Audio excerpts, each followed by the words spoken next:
Good evening po sa ating lahat. Ayan, good evening po sa ating mga nandito po sa sanctuary and ganun din po sa ating mga nanonood po sa online. Bago po tayo magsimula, tayo po muna ay manalangin. Thank you, Lord. Thank you, Father. Thank you, Lord Jesus, Lord God. Lord, we thank you for this evening po, Lord, na sa aming pagtitipon-tipon po, Lord, sa inyong presensya, Lord God. Lord, tonight po, Lord, as we continue to seek your word po, Lord, guide us with your Holy Spirit and nawa po, Lord, na kailangan po tuloy po, Lord, na gumabay po, Lord, sa amin na intindihin po, Lord, at i-accept po, Lord, yung word sa gabing ito, Lord God. Lord, nawa po, Lord, na kailangan po tuloy po, Lord, na gumabay at rebuke every form of destruction po, Lord, and lahat po ng aming mga tenga at ang mga puso po, Lord, ay nasa inyo lang po, Lord. At tago niyo po ang inyong likod po, Lord, sa inyong krus po, Lord, at lahat po na aking sasabihin ay manggagaling lang po, Lord, sa inyo. Salamat po, salamat, Lord God. In Jesus' name pray, Amen. Ayan. Nais ko po ulit kayong batiin ng Merry Christmas dahil ito po ang pinakaunang Wednesday po natin sa December. Gabi po na ang bilis po ng panahon.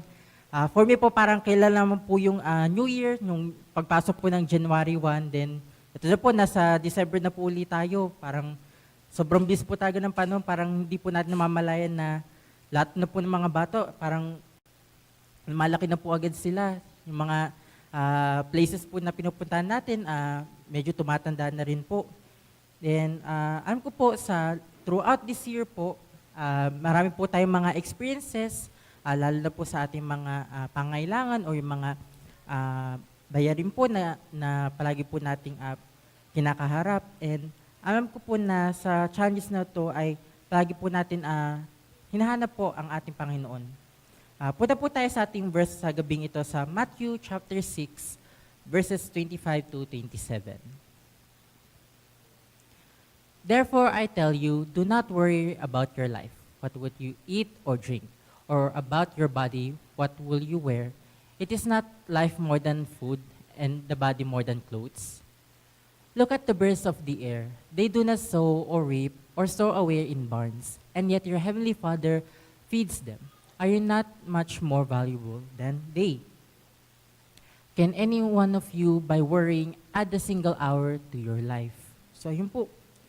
Sa atin po tayo po mga tao, dito po sa mundo na we people are humans. Tayo po ay needy people. Hindi po sa every single part of our lives po, hindi po nawawala po yung ating pangangailangan bilang tao po. Kasama na po dyan, yung pinaka-importante po sa atin para po sa ating survivability ay yung pagkain.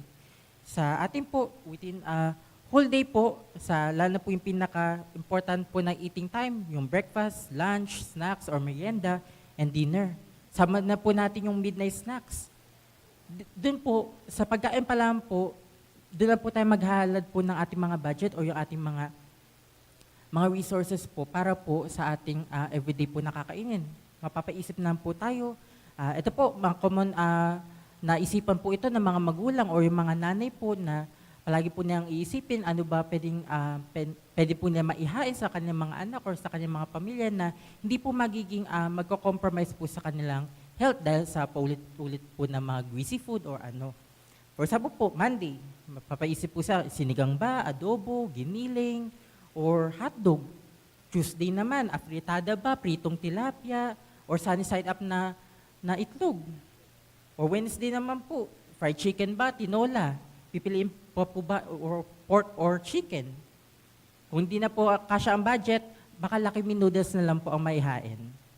So doon pa lang po, di na po natin alam yung doon pa lang po mapapaisip na po sila, ano ba ang hindi magkakasya sa ating mga budget at yung hindi makaka-compromise sa makalusugan ng aking pamilya. Next naman po, yung mga bills po sa bahay. Siyempre po, as a responsible na mga magulang po, sila po ang nagbabayad po sa mga kuryente at sa tubig. And alam ko po na ganun po sa pagbabayad po ng internet, kailangan po nila mag-prepare po ng sapat na budget po para po sa kanilang pagbabayad sa mga due date. Nalaman ko rin po, meron din po palang weekly na pagbabayad, kaya nagulantan po ako na paano po yung weekly, paano po yung pagtatrabaho po ng mga tao if weekly po yung pagbabayad po nila. Then, ganun din po di lang po sa mga magulang, sa atin din po, mga estudyante rin po, meron din po tayong kailangan din pong mga bayarin. For example, sa mga projects po na pangangailangan po, yung kailangan po ipapasa sa school, o ganun naman po doon sa mga tuition fees, yung mga monthly po na kailangan pong bayaran po sa school. And ganun din po yung mga school supplies po, pag mga elementary pa lang po yung mga anak, yung pagbili po ng mga notebooks, mga notebooks or yung mga libro po nila para po sa kanilang whole year na pag-aaral. And sa college naman po, yung sa amin po, yung mga sa research po or sa mga thesis, ngayon po, lalo na po siya, naging expensive po dahil po na kailangan po namin magpunta po sa mga ibang places para po mag-gather po ng mga data. Siyempre po, cost po yun sa pamasahe. And ako po, napansin ko po siya, yung nanasa ko po siya last week na Lord, ang dami po palang mga expenses na di ko po talaga na-imagine na saan po ito na, paano po ito na provide po sa akin. Kaya nagpapasalamat po ako, Lord, na yung provision po talaga ni Lord ay patuloy po nag-overflow po sa atin. And ganun po, di lang po sa mga everyday po na mga expenses, ganun po yung kasama po din yung mga unexpected things po, yung mga times po within this year na pwede po tayo na hospital. Yun po, syempre naman po, hindi naman po tayo exempted sa ating mga kalusugan na may times po na kailangan, pag hindi na po kaya ng mga gamot, yung mga gamot po natin for maintenance po ay possible po tayo ma-confine po sa mga hospital. Yun po, sa atin po, alam po natin na public or private po, meron po, malalaki po ang mga bills po na ito sa hospital. Kaya tayo po, minsan po, sa sobrang panic na po natin, iniinda na lang po natin or kinikikip na lang po natin yung mga naramdaman po natin. Kasi nga po, mahirap po na ma-hospital dahil nga po sa mga sobrang laki ng mga bills at hindi po natin alam kung paano po natin ito maibabawas o magkakameron po ng mga discount.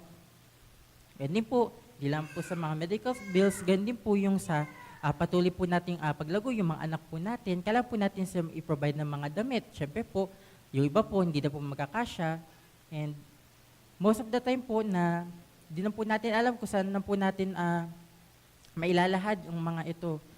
And dahil po sa maraming sa atin po sa buhay po natin, yung mga gatong kaisipan, meron na po nauuso na phrase na, ay naku, gusto ko na lang maging blank. Ito po, for example po, ay naku, gusto ko na lang maging goldfish. Gusto ko na maging sunflower. Gusto ko na lang maging bato. Gusto ko na maging pusa or aso or ibon. Dahil po, alam po natin, ang mga itong mga hayop na po ito o mga object na po ito ay wala po silang inaalala sa buhay. Sa mga animals po, alam po nila kung saan po sila makakaharap ng pagkain. Mga objects naman po, nandiyan lang po sila. Yung chair po, nandiyan lang po yan. I-move lang po natin yan. Wala po silang alahanin. Kaya balik po tayo sa verse 26. Look at the birds of the air. They do not sow or reap or stow away in barns, and yet your heavenly Father feeds them. Are not much more valuable than they? Ayun po, dahil po sa sobrang anxiety po natin or pag-aalala po natin, nakocompare na po natin yung sarili po natin sa mga animals. Na gusto na po natin maging simple na lang po yung buhay natin kasi alam natin na makakuha po sila ng kanilang pangangailangan kahit di po nila ito paghirapan ng mabuti. Yan po, this Christmas po, alam ko po tayo po mga Pilipino ay natural po sa atin na maghanda po dahil po sincelebrate po natin yung birth of our Lord Jesus Christ. We celebrate yung pagkabuhay po dito ni Lord Jesus para po sa ating mga kasalanan. Dahil po sa unspeakable joy, nag-exert po tayo ng effort para po mapakita po sa buong mundo or sa mga tao yung goodness po sa atin ni Lord na gusto natin maghanda tayo ng mga maraming pagkain para i-share po natin sa mga pamilya natin or mga friends. Nag-exert po tayo ng effort para po, ano ba pwede nating maibigay sa mga inaanak natin o yung sa ating mga kapatid or magulang na gifts dahil nga we are blessed kasi nabibless po tayo. Then, kalaunan po, after po ng Christmas or ng New Year, papaisip po tayo na, papalukbak na po tayo na, dami ko palang nagastos. December pa lang or November pa lang, dami ko nang nagastos para dito sa mga to. Kaya po na, sa atin po, let us not worry or let us not be anxious po sa mga ganito. Punta po tayo sa verse 31 or 30, verse 31 to 32. So do not worry, saying, what shall we eat, or what shall we drink, or what shall we wear? For the pagans run after all these things, and your heavenly Father knows that you need them. Ayun po, doon pa lang po sinagot na po tayo ni Lord na, our Heavenly Father knows that we need them. Alam ko po na sa every time po nag-expend po tayo sa mga pangangailangan natin, misa po, dahil po na pag mag-look back po tayo sa ating mga trabaho, yung capabilities po natin na mag-provide na calculate naman lang po talaga tayo dahil mapapatipid na po talaga tayo. Ngayon po sa sobrang taas po ng mga inflation, ngayon po sa mga problems din po natin sa ekonomiya, mapapisip na po tayo na, sige, yung mga cheap na lang yung mabibili natin. And minsan din po, hindi rin po ito nakakabuti sa atin dahil pwede din po ito makakompromise po sa ating mga kalusugan. Kaya brothers and sisters, tonight, let us continue to have our faith and trust in our Lord sa lahat po ng ating mga alalahanin at concerns. For si Lord po ang ating Jehovah Jireh, our provider.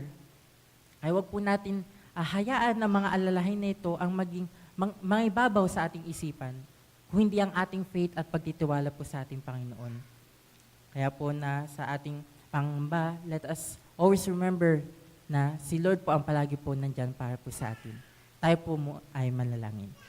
Thank you, Lord. Thank you, Father. Thank you, Lord Jesus, Lord God. Lord, we thank you, Lord God, that you're always there for us. No matter what po, Lord, ng aming mga pangailangan po, Lord, sa buhay. Lord, we know that you are the one who will continue to supply us. You're the one who will continue to be there for us sa aming mga alalahanin. At nawa po, Lord, na sa aming mga palagi pong expenses po sa buhay or ano po ang aming mga kailangan pong alalahanin. Nawa po, Lord, na kailangan po, Lord, ang una naming isipin at una naming tatawagin. Salamat po ito sa Lord God. In His name pray. Amen.